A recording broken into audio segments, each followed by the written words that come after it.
The lane order in the first heat of the men's lightweight coxless fours. Great Britain furthest from the camera in lane 1.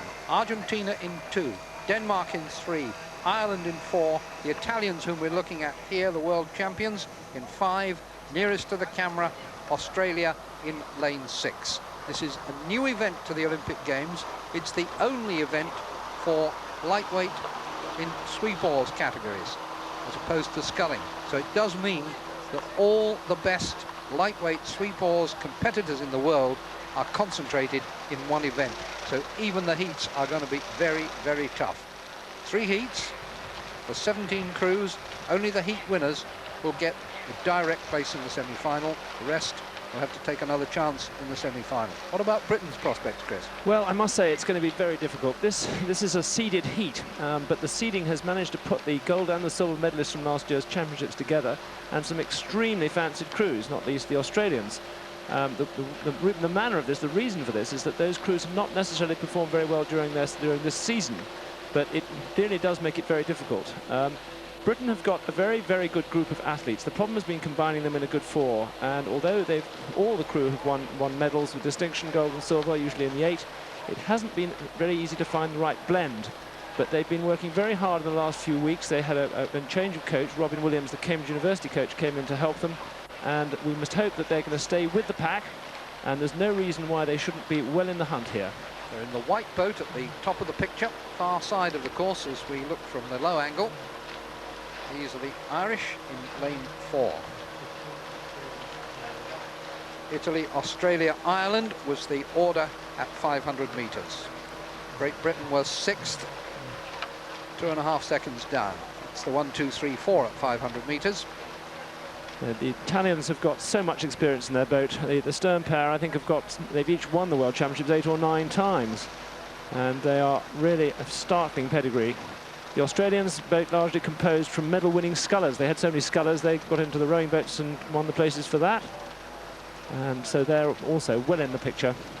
Yes, Gary Liner, the number 3 man for Australia, has 3 World Championship golds in sculling events. There's more flexibility between sculling boats and sweep oars these days, Chris. Absolutely so. It's mainly because everyone now appreciates the value of sculling as a method of training, so everybody is made to do it. And it means you can identify your better scullers hopefully early on. It also means it's very easy for the scullers to go back to rowing should it be necessary. We've been a little bit behind that process, but we're now well into it as well in Britain.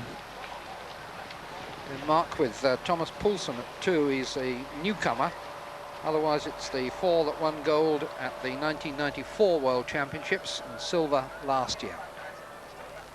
This is approaching halfway, 1,000 metres. Italy taking their expected place at the head of the field. Denmark 2nd. Ireland well in touch. Great Britain on the far side are 5th, but not out of communication with the rest. Problem is only 1 place in the semi-finals, and it looks to have Italy written all over it. Yes, but it is important they finish as high as possible, and in the 3rd quarter of this race is going to be very important. They seem to be holding their own for the first 500, but they slipped a bit in the 2nd. So we'll have to watch closely to the British interest in the 3rd 500. The Italians, it seems to be their technique at the moment is to get out very fast. They're doing it in many of the events where they're competing. Leonardo Pettinari, Ivano Zazio, Carlo Gaddi, Andrea Orei. Just about clear water for them. The reigning world champions. I think the pressure will probably come from immediately behind. The Australians are there, and the Danes aren't far away either.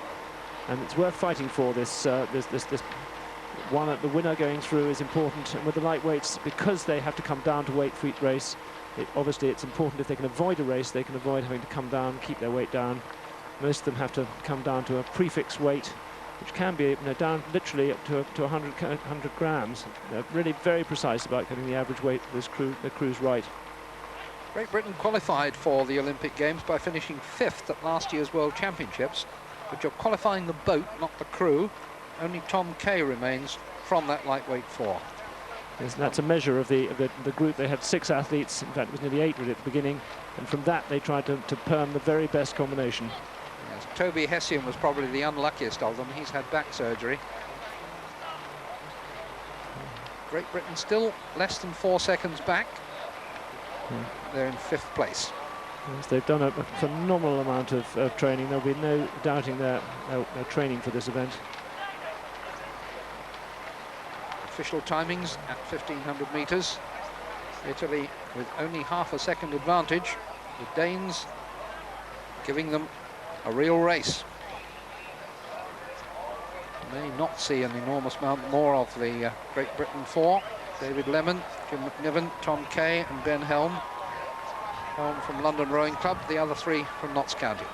These are the Danes. As they quickly now, they just changed as we were looking at the pace. They're trying to get back on grip, on terms with the Italians. Well, they may well have done it, Chris, yeah. I think.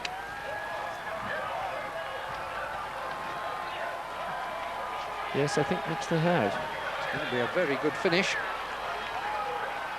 Italy, yeah. Denmark. The finish in sight, the crowd beginning to respond to another good race.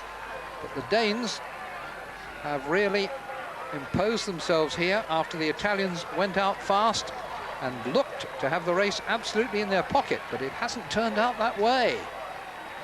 Denmark take the semi-final place, and Italy and Australia come in the minor places, which will affect which repechage they go into.